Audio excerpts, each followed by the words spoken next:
പ്രിയപ്പെട്ടവരെ, 33 ലക്ഷം ആളുകൾക്ക് അവരാഗ്രഹിച്ച രൂപത്തിലുള്ള തൊഴിൽ നേടിക്കൊടുക്കാൻ വേണ്ടി പരിശ്രമിച്ച് വിജയിച്ച ഒരു മലയാളിയെ ഞങ്ങളിന്ന് പരിചയപ്പെടുത്തുകയാണ്. ഞങ്ങൾ പരിചയപ്പെടുത്താതെ തന്നെ കഴിഞ്ഞ 2.5 പതിറ്റാണ്ടിലധികമായി മലയാളികൾക്കെല്ലാം അറിയാം അദ്ദേഹത്തെ. എങ്കിലും നമ്മുടെ നാട്ടിലേക്ക് വരുമ്പോൾ, അതായത് ഇന്ത്യ കൂടാതെ മറ്റു പല രാജ്യങ്ങളും കൂടാതെ ഇപ്പോൾ ഗൾഫിൽ, പ്രത്യേകിച്ച് UAE, Saudi, Oman, Bahrain, Qatar, Kuwait ഇങ്ങനെയുള്ള രാജ്യങ്ങളിലേക്ക് വ്യാപിപ്പിക്കാൻ വേണ്ടി അദ്ദേഹം വരുമ്പോൾ എന്തുകൊണ്ട് ഈ സമയത്ത് അദ്ദേഹത്തെ ഇങ്ങനെ പരിചയപ്പെടുത്തുന്നു എന്നുള്ളതിൽ വലിയ പ്രത്യേകതയുണ്ട്, പ്രാധാന്യമുണ്ട്. കാരണം അദ്ദേഹം ഒരു ബിസിനസ് സംരംഭകൻ മാത്രമല്ല, ഈ സമൂഹത്തിന് എന്താണ് തിരിച്ചു കൊടുക്കാൻ പറ്റുക എന്നതാലോചിച്ചുകൊണ്ട് IT വിദ്യാഭ്യാസ രംഗത്ത് ഇന്ത്യയിൽ വലിയൊരു പൊളിച്ചെഴുത്ത് കൊണ്ടുവന്ന് ലക്ഷക്കണക്കിന് കുട്ടികൾക്ക് IT വിദ്യാഭ്യാസം സാർവത്രികമാക്കിയ, കമ്പ്യൂട്ടർ സാക്ഷരത കേരളത്തിൽ പ്രാവർത്തികമാക്കി ലോകത്തിന് കാണിച്ചു കൊടുത്ത മിസ്റ്റർ മെഹ്റൂഫ് മണലൊടി എന്ന് നമ്മളൊന്ന് ഗൂഗിൾ സെർച്ച് ചെയ്താൽ ജിടെക്കിൻ്റെ ചെയർമാൻ, മാനേജിംഗ് ഡയറക്ടർ എന്നത് മാത്രമല്ല, അദ്ദേഹം ഒരു സംരംഭകനാണ്. ആയിരക്കണക്കിന് സംരംഭകരെ സൃഷ്ടിച്ച വിജയശ്രീലാളിതനായ വ്യക്തിത്വമാണ്. അദ്ദേഹം ഒരു ഒറേറ്ററാണ്, നന്നായി സംസാരിക്കും. അദ്ദേഹം ഒരു അക്കാഡമിഷ്യനാണ്. അദ്ദേഹം ഒരു വിദ്യാഭ്യാസ വിചക്ഷണനാണ്. അദ്ദേഹം ഗവൺമെൻറ്റുകളുടെ ഒരുപാട് അപ്രൂവലുകളുള്ള പ്രസ്ഥാനം എന്ന രൂപത്തിൽ ഇന്നിപ്പോൾ ലോകത്ത് നെറുകയിൽ നിൽക്കുന്ന 33 ലക്ഷം കുട്ടികൾക്ക് വിദ്യാഭ്യാസവും സർട്ടിഫിക്കറ്റും ജോലിയും ജീവിതവും സ്വപ്നവും കൊടുത്തു കഴിഞ്ഞ ജിടെക് എഡ്യൂക്കേഷൻ എന്ന മാതൃകാ സ്ഥാപനത്തിൻ്റെ ഉടമ എന്നത് മാത്രമല്ല, ഒരുപക്ഷെ ഇന്ത്യയിൽ ആദ്യമായിട്ടൊരു വിദ്യാഭ്യാസ സ്ഥാപനത്തിന് ഈ സ്റ്റോക്ക് എക്സ്ചേഞ്ചിൽ ഓഹരി കമ്പോളത്തിൽ ലിസ്റ്റ് ചെയ്യാൻ അവസരം കിട്ടുക എന്ന് വെച്ചാൽ അത് ജിടെക്കിനാണ്.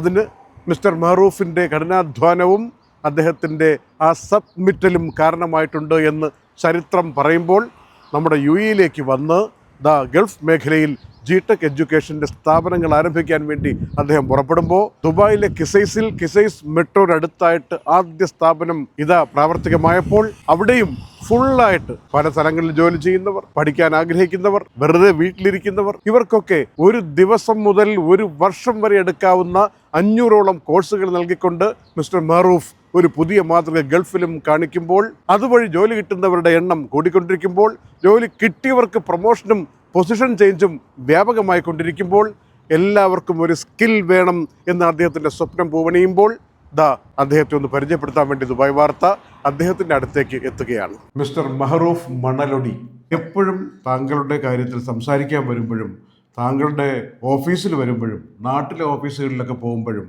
വെബ്സൈറ്റിൽ നോക്കുമ്പോഴും നെൽസൺ മണ്ടേലയുടെ ഒരു കോട്ടാണ് താങ്കളുടെ ഒരു ഗൈഡിങ് ഫിലോസഫി ആയിട്ട് വിദ്യാഭ്യാസത്തെക്കുറിച്ച് വെച്ചിരിക്കുന്നു. അതെ. എന്താണ് അതിലേക്ക് അത്രയും കയറി ഇഷ്ടപ്പെടാറുള്ള ഈ പ്രാക്ടിക്കൽ അനുഭവത്തിൽ നിന്ന് ആ കോട്ടിനെ എങ്ങനെ കാണുന്നു? ഞാൻ ബേസിക്കലി വളരെ ഒരു പാഷനേറ്റ് ആയിട്ടുള്ള എഡ്യൂക്കേറ്ററാണ്. ഇപ്പോൾ ഒരുപാട് വർഷങ്ങളും ആയല്ലോ. അപ്പോൾ പിന്നെ എഡ്യൂക്കേഷൻ എന്ന് പറയുന്നത് നമുക്കറിയാം, അദ്ദേഹത്തിൻ്റെ ആ ഫിലോസഫി എൻ്റെ മനസ്സിനുള്ളിലേക്ക് കയറിയിട്ടുള്ളതാണ്. Education is the most powerful weapon which you can use to change the world. ലോകത്തിന് എന്ത് മാറ്റങ്ങൾ വരുത്തണം എന്നുണ്ടെങ്കിൽ നമുക്ക് വിദ്യാഭ്യാസം വേണം. അതിൻ്റെ ക്വാളിറ്റി നമുക്ക് എവിടെയും കാണിക്കാമല്ലോ. അതാണ് എൻ്റെ ഒരു മെയിനായിട്ട്. നൂറ്റാണ്ട് മുമ്പ് നെൽസൺ മണ്ടേല അത് പറയുന്നു. ഇന്നിപ്പോൾ നമ്മൾ നിൽക്കുന്ന സിറ്റുവേഷനിലേക്ക് ഞാൻ അതിനൊന്ന് കണക്ട് ചെയ്യാൻ ആഗ്രഹിക്കുകയാണ്. ഇന്ന് ലോകത്തെ കീഴടക്കാൻ, നശിപ്പിക്കാൻ വേണ്ടി, ആളുകളെയൊക്കെ അസ്വസ്ഥരാക്കാൻ വേണ്ടിയുള്ള ആയുധങ്ങളുടെ പ്രളയം വന്നുകൊണ്ടിരിക്കുന്ന ഒരു കാലഘട്ടത്തിൽ നമ്മളൊക്കെ ആശങ്കയോട് കഴിയുമ്പോൾ വിദ്യാഭ്യാസം കൊണ്ട് ഇതിനെയൊക്കെ മറികടക്കാൻ പറ്റും. പ്രത്യേകിച്ച് സ്കിൽ അടങ്ങുന്നൊരു വിദ്യാഭ്യാസം കൊണ്ട് ഈ കാലഘട്ടത്തിൻ്റെ AI, IT, റോബോട്ടിക് വിദ്യാഭ്യാസം കൊണ്ട് എല്ലാവരിനെയും മറികടക്കാൻ പറ്റുമെന്ന് 33 ലക്ഷം ജീവിതങ്ങളുടെ അനുഭവത്തിലൂടെ മിസ്റ്റർ മെഹ്റൂഫ് കാണിച്ചു തന്നതുകൊണ്ടാണ് നമ്മളിന്ന് ഇത്രയും പ്രാധാന്യത്തിൽ സംസാരിക്കുന്നത്. അങ്ങയുടെ ഉപദേശങ്ങൾക്ക് വേണ്ടി, അടുത്ത തലമുറയ്ക്ക് വേണ്ടിയുള്ള ആശീർവാദങ്ങൾക്ക് വേണ്ടി. തീർച്ചയായിട്ടും. നമ്മളിപ്പോൾ ജിടെക് 25th ആനിവേഴ്സറി സെലിബ്രേറ്റ് ചെയ്ത് നിൽക്കുകയാണ്. നമ്മുടെ സിൽവർ ജൂബിലി വിഷ്വൽസ് കണ്ട് 2 ലക്ഷം ആളുകൾ. അല്ലാതെ നമുക്ക് അത്രയും വലിയ അലൂമിനി ഉണ്ടല്ലോ. കാരണം നമ്മളെ ജിടെക്കിൻ്റെ പ്രോഗ്രാം എന്ന് പറയുമ്പോൾ എല്ലാവർക്കും അതിനോട് വലിയൊരു ഇഷ്ടമാണ്, സ്നേഹമാണ് ജിടെക്കിനോട്. അപ്പോൾ ഞാനിപ്പോൾ പിന്നെ കുറേ വർഷങ്ങളായിട്ട് GCCയിൽ നമ്മൾ ഓപ്പറേഷൻസ് ഉണ്ട്. പക്ഷേ ഈ 2026, 27 ഞാനിവിടെ കൂടുതൽ ഫോക്കസ് ചെയ്യാനുള്ള പരിപാടിയിലാണ്. കാരണം ഇപ്പോൾ കേരളത്തിൽ നമുക്ക് 233 ബ്രാഞ്ചുകളുണ്ട്. And all over India almost നമുക്ക് 814 ബ്രാഞ്ചുകളായി ഇപ്പോൾ. അപ്പോൾ ഇവിടെ നല്ലൊരു പൊട്ടൻഷ്യാലിറ്റി ഉണ്ട്. നമുക്കറിയാമല്ലോ, എന്തൊരു പ്രശ്നങ്ങൾ വരുമ്പോഴും അതിലൊരു ഓപ്പർച്യൂണിറ്റി ഉണ്ടാവും. അപ്പോൾ അതിൽ എഡ്യൂക്കേഷൻ വളരെ ഇമ്പോർട്ടൻ്റ് ആയിട്ടുള്ള ഒരു കാര്യമാണ്. അപ്പോൾ അതുകൊണ്ട് തന്നെ ഇപ്പോൾ നമുക്ക് ഓഫ്ലൈൻ നല്ല ഇതുപോലെയുള്ള ക്യാമ്പസുകൾ എല്ലാ രാജ്യങ്ങളിലും ഉണ്ട്, GCCയിലെ എല്ലാ സ്ഥലത്തും ഉണ്ട്. അപ്പോൾ അത് കൂടുതൽ എക്സ്പാൻഡ് ചെയ്യുക. കാരണം കേരളത്തിൽ 233 ഉണ്ട്, ചെറിയൊരു സ്റ്റേറ്റ് അല്ലേ. നിങ്ങളൊന്ന് ആലോചിച്ച് നോക്കുക, ഇപ്പോൾ UAE പോലുള്ള ഒരു കൺട്രി, സൗദി പോലുള്ള കൺട്രിയിലൊക്കെ നമുക്ക് എത്രത്തോളം ബ്രാഞ്ചുകൾ, കാരണം വിദ്യാഭ്യാസം എല്ലാവർക്കും ആവശ്യമാണ്. ഇറ്റ് ഈസ് UAE 7 എമിറേറ്റുകളിലും പല പല പട്ടണങ്ങളുണ്ട് നിങ്ങൾക്ക് പൊട്ടൻഷ്യൽ ആയിട്ടുള്ള. അതെ അതെ അതെ. സൗദി അറേബ്യയിൽ 10-13 പ്രൊവിൻസ് ഉണ്ട്. 13 പ്രൊവിൻസ്, റിയാദ്, മക്ക, മദീന എന്നൊക്കെ പറയുന്ന പോലെ, അങ്ങ് ജസാൻ, ഈസ്റ്റേൺ പ്രൊവിൻസ് ഇങ്ങനെയായിട്ടുണ്ട്. അവിടെയൊക്കെ എത്രയോ പട്ടണങ്ങളുണ്ട്, വിദൂരങ്ങളിൽ കഴിയുന്ന ആൾക്കാരുണ്ട്. ഒമാനിലാണെങ്കിൽ ഗവർണറേറ്റുകൾ എന്ന് പറയും, 11 ഗവർണറേറ്റ്, മസ്കറ്റ്, പിന്നെ ദാഖിലിയ, ദാഹിറ, നമുക്ക് ഒമാൻ മലയാളം ഉണ്ട് അവിടെ, അതുകൊണ്ട് നമുക്ക് സ്ഥിരമായിട്ട് നമ്മൾ പോകുന്നതാണ്. ഇങ്ങനെ ഓരോ സ്ഥലങ്ങളിലുമായിട്ട് കേരളത്തിൽ 233 എങ്കിൽ ഏതാണ്ട് അതേ നമ്പറിൽ ഈ മൊത്തം ഗൾഫിൽ തന്നെ ചെയ്യാനുള്ള സാധ്യതയുണ്ട്.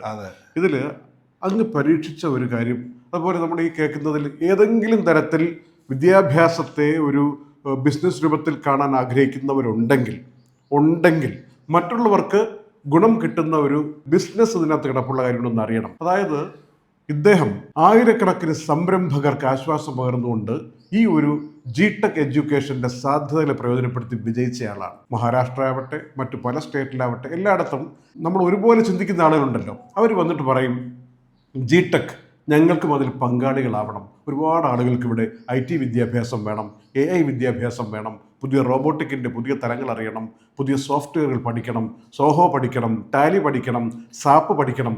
ഇങ്ങനെ വരുമ്പോൾ ആ സെൻറ്ററുകൾ ഇട്ട് കൊടുത്തുകൊണ്ട് അവർക്കൊരു ജീവിതം കൊടുത്ത ആളാണ്. അപ്പോൾ 33 ലക്ഷം മാത്രമല്ല, നമ്മൾ കാണാതെ കിടക്കുന്ന ആയിരക്കണക്കിന് സംരംഭകരുടെ കാര്യം കൂടി അറിയണം. അത്തരത്തിലുള്ള കാര്യം ഇവിടെ പോസിബിൾ ആണോ? 100%. ഇപ്പം ഞാൻ ഇവിടെ ചെയ്തുകൊണ്ടിരിക്കുന്നത് അത് തന്നെയാണ്. കാരണം ഇപ്പോൾ ഈ വർഷം നമുക്ക് UAE മിനിമം 10 ബ്രാഞ്ചുകൾ ഓപ്പൺ ചെയ്യണമെന്നാണ് വിചാരിക്കുന്നത്. അപ്പോൾ അതുപോലെ ഈ രീതിയിലാണോ? ഈ രീതിയിൽ തന്നെ. അതായത് ഇപ്പോൾ ഒരു എന്റർപ്രണേഴ്സിന് വളരെ എളുപ്പമാണ് ഇതുപോലുള്ള നമ്മളൊരു ബ്രാൻഡ്. അതുപോലെ ഇന്ന് ടെക്നോളജി നമുക്കറിയാലോ, ടെക്നോളജിയും എഡ്യൂക്കേഷനും ഒരു ഭയങ്കര കോമ്പിനേഷനാണ്. കാരണം ഇനി ലോകം കംപ്ലീറ്റ്ലി ഈ 2 കാര്യത്തിലായിരിക്കും മെയിൻ ആയിട്ട് ഉണ്ടാവുക. അപ്പോൾ ഇത് പഠിക്കാൻ അതിനനുസരിച്ചുള്ള പ്രൊഫഷണൽസ് വേണം, എന്തായാലും നിർബന്ധമാണ്. അപ്പോൾ അതാണ് നമ്മൾ ചെയ്തുകൊണ്ടിരിക്കുന്നത്. സ്കില്ലിംഗ് ആണ് നമ്മൾ ചെയ്യുന്നത്, അഡീഷണൽ സ്കിൽസ് ആക്കുക. അപ്പോൾ നല്ല ജോലി കിട്ടും. ഇപ്പോൾ SAP പഠിച്ചു കഴിഞ്ഞാൽ വലിയ വലിയ കമ്പനികളിലൊക്കെ MNCയിലൊക്കെ ലക്ഷങ്ങളൊക്കെയാണ് ശമ്പളം കിട്ടുക. അപ്പോൾ അതുപോലുള്ള എല്ലാ കോഴ്സുകളുടെയും ഓത്തറൈസ്ഡ് പാർട്ട്ണറാണ് നമ്മൾ. ഇപ്പോൾ SAP ആവട്ടെ, സോഹോ ആവട്ടെ, ടാലി ആവട്ടെ, മൈക്രോസോഫ്റ്റ് ആവട്ടെ, അഡോബി ആവട്ടെ, ഓട്ടോഡെസ്ക് ആവട്ടെ, ഇതിനെല്ലാം ഓത്തറൈസ്ഡ് ട്രെയിനിങ് പാർട്ട്ണറാണ് GTech എന്ന് പറയുന്നത്. അപ്പം ഈ പറഞ്ഞ എമിറേറ്റ്സുകളിലൊക്കെ തന്നെ ഇതിന് വലിയ സാധ്യതയാണുള്ളത്. അപ്പം നല്ല സമാന മനസ്കരായിട്ടുള്ള എഡ്യൂക്കേഷനിൽ നല്ല എന്താ പറയുക ഒരു വിഷനറീസ് ആയിട്ടുള്ള നല്ല ആൾക്കാരെ നമ്മളെ കൂടെ ജോയിൻ ചെയ്തിട്ടുണ്ട്. നമുക്ക് ആ സ്ഥലങ്ങളിലൊക്കെ നമുക്ക് സെൻറ്റർ സെറ്റപ്പ് ചെയ്യാൻ വേണ്ടി പറ്റും. ആർക്കെങ്കിലും ഇത്തരം താല്പര്യങ്ങളുണ്ടെങ്കിൽ ഇന്ന് ചെയ്യാൻ പറ്റിയ മാന്യമായിട്ടുള്ള ഒരു ജീവിത ഇടപെടൽ. തീർച്ചയായിട്ടും. കാരണം ഈ സാഹചര്യത്തിൽ എന്തൊക്കെ ചീറിപ്പാഞ്ഞാലും വിദ്യാഭ്യാസം ഞാൻ ഒരു ചെറിയ കാര്യം പറയട്ടെ. നമുക്ക് കേരളത്തിൽ അല്ലെങ്കിൽ ഇന്ത്യയിൽ തന്നെ ഇപ്പം ഒരു വർഷം നമ്മൾ 1.25 ലക്ഷം കുട്ടികളെ പഠിപ്പിക്കും. ഈ 1.25 ലക്ഷം കുട്ടികളെ പഠിപ്പിക്കുന്ന ലോകത്തിൽ ഒരു സ്ഥാപനവും. ഞാൻ നിങ്ങൾക്ക് എഴുതി ഒപ്പിട്ട് തരാം, ഫിസിക്കലായിട്ട്. അതും സ്കിൽ ഡെവലപ്പ് ചെയ്തിട്ട് ജോലി കിട്ടുന്നതായിരുന്നു. അതന്നെ. അപ്പം ഞാൻ എൻ്റെ ഒക്കെ ഏറ്റവും വലിയൊരു ഭയങ്കര സന്തോഷമാണ്. നമ്മൾ എവിടെ പോയാലും നമ്മളെ കുട്ടികളെ കാണും, അവർ നമ്മളെ ഐഡൻറ്റിഫൈ ചെയ്യും. അപ്പോൾ അത് നമ്മളെ ഭയങ്കര സന്തോഷമാണ്. അവർ പല സ്ഥലങ്ങളിലും വലിയ വലിയ സ്ഥാപനങ്ങളിൽ അവരൊക്കെ വർക്ക് ചെയ്യുന്നത്. അപ്പോൾ പിന്നെ ഞാനിപ്പോൾ ഈ ഒരു 2 വർഷം ഫുള്ളി ഈ ഒരു GCC ഫോക്കസ് ചെയ്യാനാണ് വിചാരിക്കുന്നത്. ഇവിടെ വലിയ സാധ്യതകളുണ്ട്. ഇപ്പോൾ പ്രത്യേകിച്ച് നമുക്ക് ഈ അൺഓർഗനൈസ്ഡ് ആയിട്ടുള്ള കുറേ ട്രെയിനിങ് സെൻറ്ററുകളൊക്കെ ഉണ്ട്. വേറെ ദേ ഡോണ്ട് ഹാവ് പുതിയ കരിക്കുലമില്ല, കോഴ്സുകളില്ല. അവർക്കൊക്കെ വളരെ എളുപ്പമാണ് GTech ആയിട്ട് കൺവേർട്ട് ചെയ്ത് മാറി വരാൻ വേണ്ടി. അതായത് നമുക്കിവിടെ നിന്ന് സർട്ടിഫിക്കറ്റ് കൊടുക്കാൻ അപ്രൂവ്ഡ് ആയിട്ടുള്ള ഗവൺമെൻറ് സംവിധാനത്തിൻ്റെ അപ്രൂവൽ, അതായത് കമ്പനികളുടെ അപ്രൂവൽ. ഇപ്പോൾ ഇന്ത്യയിൽ തന്നെ ടാലിയുടെയും SAPയുടെയും ഒക്കെ ഏറ്റവും വലിയ പാർട്ട്ണർ എന്ന് പറയുമ്പോൾ GTechന്റെ പൊസിഷൻ നമ്മളൊന്ന് ആലോചിച്ച് നോക്കണം. ആ സർട്ടിഫിക്കേഷനും അങ്ങനെയുള്ള ആ ഒരു ഹോൾ ചങ്കാണ്. നമുക്കൊരു സ്ഥാപനം ഉണ്ടെങ്കിൽ ആ സ്ഥാപനത്തിലേക്ക് GTechന്റെ ബോർഡ് വരുന്ന വഴി നമുക്ക് UK എന്നൊക്കെയുള്ള കുറേ ക്വാളിഫിക്കേഷൻസ് ഉണ്ട്. ഇപ്പോൾ ലെവൽ 3, ലെവൽ 4, ലെവൽ 5 എക്വിവലൻസി ഉള്ള ഒരുപാട് ക്വാളിഫിക്കേഷൻ അവിടുത്തെ ഈ ഓഫ് കാൾ റെഗുലേറ്ററി അതോറിറ്റി ഒക്കെ അംഗീകരിച്ചിട്ടുള്ള കോഴ്സുകളൊക്കെ നമുക്കുണ്ട്. അത് മാത്രമല്ല നമുക്കറിയാലോ, ഇപ്പോൾ 500ഓളം കോഴ്സുകളുണ്ട്. ഇപ്പോൾ നമുക്കറിയാം, ഇപ്പോൾ റോബോട്ടിക്സിന്റെ ഒരു കാലഘട്ടം. അപ്പോൾ നമ്മളെല്ലാ GTechലും ഒരു റോബോട്ട് ഉണ്ട്. നമ്മൾ സ്വന്തമായിട്ട് റോബോട്ട് ഉണ്ടാക്കുന്ന ഒരു സ്ഥാപനം കൂടിയാണ്. സ്വന്തമായിട്ട് ഉണ്ടാക്കുന്ന വെച്ചാൽ അതായത് റോബോട്ട് നമ്മൾ അസംബിൾ ചെയ്ത് നമ്മളെല്ലാ GTechലും ഒരു ഗ്ലോറിയ എന്ന് പറഞ്ഞ റോബോട്ട് ഉണ്ട്. ആ റോബോട്ടിനെ വെച്ചിട്ട് തന്നെ നമ്മൾ പഠിപ്പിക്കുന്നത്. ജർമ്മനിയിൽ വാങ്ങുന്ന അല്ലല്ല, UAE സ്കൂളുകൾക്ക് റോബോട്ട് വേണമെങ്കിൽ നമ്മൾ ഉണ്ടാക്കി കൊടുക്കും, ഉറപ്പായിട്ടും. അപ്പോൾ മെഹറൂഫ് ഭായിക്ക് ഈ ഗൾഫ് പറഞ്ഞതുപോലെ 100 അല്ല 200 അല്ല അതിനപ്പുറം സെന്ററുകൾക്കുള്ള സാധ്യതയുള്ള സ്ഥലമാണ്. ഇവിടെ ജോലി ചെയ്യുന്ന ആളുകൾക്കൊക്കെ ഈ കോഴ്സ് വേണം. അതിനുവേണ്ടി ഫെസിലിറ്റി ഒരുക്കാൻ വേണ്ടിയുള്ള സംരംഭകർ വേണം, സൗകര്യങ്ങൾ വേണം. അവരൊക്കെ മുന്നോട്ട് വരട്ടെ. വലിയ വിശാലമായ ഒരു GTech എഡ്യൂക്കേഷൻ നെറ്റ്വർക്ക് ഗൾഫിലും ഉണ്ടായി വരട്ടെ എന്ന് ആശംസിക്കുകയാണ്. Thank you very much Nisar Sahib.